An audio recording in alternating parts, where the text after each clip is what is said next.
9월 28일 연중 제26주일 루카가 전한 거룩한 복음입니다. 그때 예수님께서 바리사이들에게 말씀하셨다. 어떤 부자가 있었는데 그는 자주색 옷과 고운 아마포 옷을 입고 날마다 즐겁고 호화롭게 살았다. 그의 집 대문 앞에는 라자로라는 가난한 이가 종기투성이 몸으로 누워 있었다. 그는 부자의 식탁에서 떨어지는 것으로 배를 채우기를 간절히 바랐다. 그러나 개들까지 와서 그의 종기를 핥곤 하였다. 그러다가 그 가난한 이가 죽자 천사들이 그를 아브라함 곁으로 데려갔다. 부자도 죽어 묻혔다. 부자가 저성에서 고통을 받으며 눈을 드니 멀리 아브라함과 그의 곁에 있는 라자로가 보였다. 그래서 그가 소리를 질러 말하였다. 아브라함 할아버지, 저에게 자비를 베풀어 주십시오. 라자로를 보내시어 그 손가락 끝에 물을 찍어 제 혀를 식히게 해 주십시오. 제가 이 불길 속에서 고초를 겪고 있습니다. 그러자 아브라함이 말하였다. 얘야, 너는 살아있는 동안에 좋은 것들을 받았고 라자로는 나쁜 것들을 받았음을 기억하여라. 그래서 그는 이제 여기에서 위로를 받고 너는 고초를 겪는 것이다. 게다가 우리와 너희 사이에는 큰 구렁이 가로놓여 있어 여기에서 너희 쪽으로 건너가려 해도 갈 수 없고 거기에서 우리 쪽으로 건너오려 해도 올 수 없다. 부자가 말하였다. 그렇다면 할아버지, 제발 라자로를 제 아버지 집으로 보내주십시오.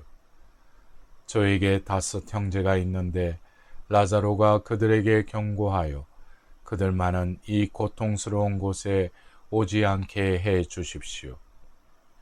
아브라함이 그들에게는 모세와 예언자들이 있으니 그들의 말을 들어야 한다 하고 대답하자 부자가 다시 안 됩니다, 아브라함 할아버지. 죽은 이들 가운데에서 누가 가야 그들이 회개할 것입니다 하였다. 그에게 아브라함이 이렇게 일렀다. 그들이 모세와 예언자들의 말을 듣지 않으면 죽은 이들 가운데에서 누가 다시 살아나도 믿지 않을 것이다. 사랑하는 형제자매 여러분, 오늘은 연중 제26주일입니다. 오늘 독서와 복음에서는 부자들에 대한 경고를 전하고 있습니다. 1독서는 다 죽어가던 이스라엘을 하나님이 기사회생시켜서 먹고 살만하게 되니 재산에 의지하여 흥청대는 사람들에게 경고를 하십니다. 어떤 사람들은 어려운 시절에는 열심히 하느님께 매달리다가 걱정거리가 없어지면 하느님을 멀리합니다. 그런 이들은 재산에 의지하며 더 편한 것, 더 재미있는 것을 찾기 바빠서 가난한 사람들의 사정이 눈에 들어오지 않게 됩니다. 오늘 복음의 부자와 라자로 이야기가 그러한 내용입니다. 살아생전에 라자로라는 거지가 종기투성이의 몸으로 부잣집 대문간에 앉아 쓰레기로 연명하였지만 부잣집 대문을 넘어서지 못하였습니다. 죽은 뒤 저 세상에서는 부자는 지옥에, 라자로는 천당에 있게 되는데 둘 사이에 큰 구렁이 가로놓여 있어 서로 왕래할 수 없다는 말씀입니다. 여기서 부자와 가난한 자는 어떠한 이들을 말할까요? 비유 말씀에 등장하는 부자란 돈이 많은 사람만을 의미하지 않습니다.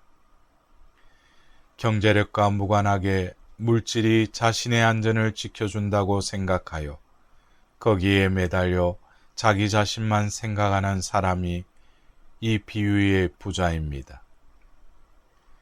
이런 부자는 물질에만 집착한 결과 더불어 살게 되어 있는 인간 삶의 가치를 모르고 가난한 이의 고통도 모르고 하나님의 은총에 모든 것을 맡기는 신뢰조차도 잊어버린 자들입니다. 반면에 가난한 이들은 단순히 경제력이 없거나 질병에 시달리는 이들이 아닙니다.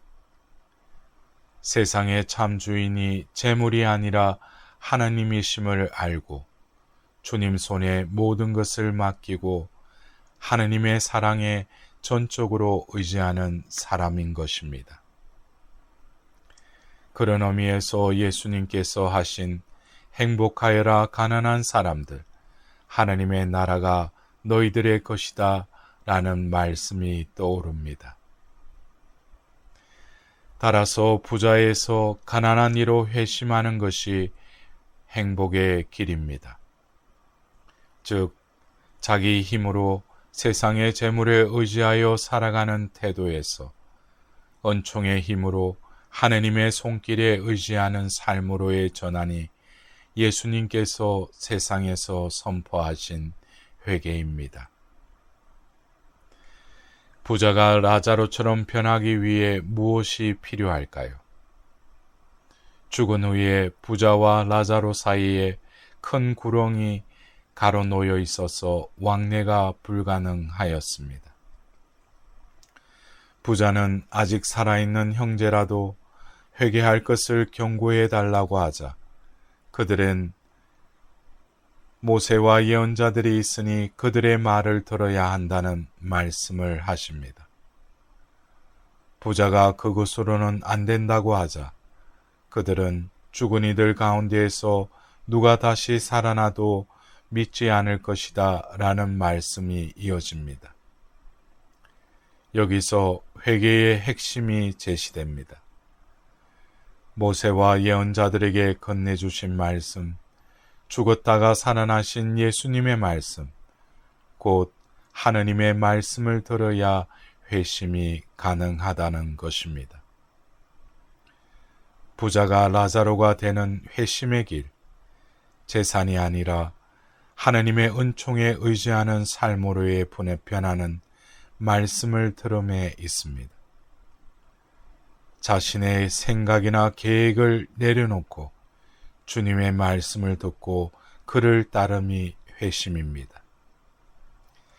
말씀을 듣지 않고는 회심할 수 없고 회심 없이는 구렁텅이에 빠진 부자의 신세를 면할 길이 없습니다.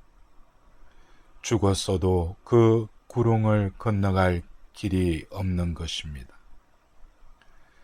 복음의 부자가 죽은 다음 고통받는 이유는 생전에 사기를 쳤거나 도둑질을 했어가 아니라 가난한 라자로의 고통을 외면하였기 때문입니다. 비극은 돈이 많았어가 아니라 자신만 알고 다른 사람의 고통을 이해하지 못하여 서로 소통할 수 없을 때 벌어집니다. 라자로의 배고픔과 추위와 서러움을 알지 못한 불통, 통증을 함께 느끼지 못하는 것이 오늘 비유의 부자를 암이나 나병보다 더 심한 파멸로 이끌었던 병이었습니다. 오늘 복음의 비유에서 등장하는 죽었다가 살아난 사람은 바로 예수님이십니다. 남의 아픔에 눈멀고 남의 고통에 기먹어 소통이 불가능한 사람이 죽었다가 살아난 사람 예수님을 어찌 알아뵙겠습니까? 자기만을 위해 재물이나 재능을 쓰려는 태도가 곧 구렁을 파는 짓이고 그 결과 소통하지 못하는 사람은 자기가 판 구렁 속에 갇혀 모든 관계가 단절되어 버립니다. 죽음 이후 후회하지만 때는 이미 늦었습니다. 살아서 하지 못하는 소통은 죽었어도 불가능합니다. 듣고 나누는 일은 지금 여기서 해야 할 일입니다. 예수님의 오늘 경고의 말씀은 물질적 부자에게만 해당하는 것이 아니라 무엇이든 자신만을 생각하며 구렁을 파놓고 거기 숨어 이제 되었다고 안심하며 남과 소통하지 못하는 사람들에게 해당될 것입니다. 이제 라자로에게로 시선을 돌려봅시다. 복음에서 부자는 그 이름이 나오질 않습니다. 가난한 사람에게만 라자로라는 이름을 주십니다. 라자로라는 단어는 하느님께서 도와주신다는 뜻입니다. 부자는 이름 없는 채로 두시고 남의 집 대문 문간에서 웅크리고 사는 사람, 남의 밥상에서 떨어지는 부스러기로 배를 채우는 사람, 알아주는 이 없이 동네 개들만 모여오는 종기투성이의 존재, 한마디로 사람 취급 못 받는 이 사람에게 예수님께서는 라자로 곧 하느님께서 도와주신다는 이름을 주시는 것입니다. 사랑하는 형제자매 여러분, 나는 누구일까요? 예수님께서 말씀하신 부자나 라자로는 어떤 특정한 사람이기보다는 바로 나의 모습이기도 합니다. 사실 우리는 때때로 어떤 부자도 되고 때때로 라자로이기도 합니다. 어떤 때는 혼자만을 위해 구렁을 파고 숨으려는 부자이고 어떤 때는 힘들어 오갈 데 없고 가까바여 하소연할 수 없는 라자로이기도 합니다. 여유가 있을 때는 자만하여 자신을 감추려는 큰 구렁을 파기보다 나눔과 소통으로 구렁을 메울 때입니다. 가난과 고통으로 삶이 너무나 힘들다면 그것은 절망의 이유가 아니라 라자로 곧 하느님께서 도와주신다는 믿음을 굳게 할 순간입니다. 말씀을 듣고 회심하여 우리 눈길을 하느님께 돌릴 때 하느님께서 우리를 도와주십니다. 우리를 라자로로 받아주십니다.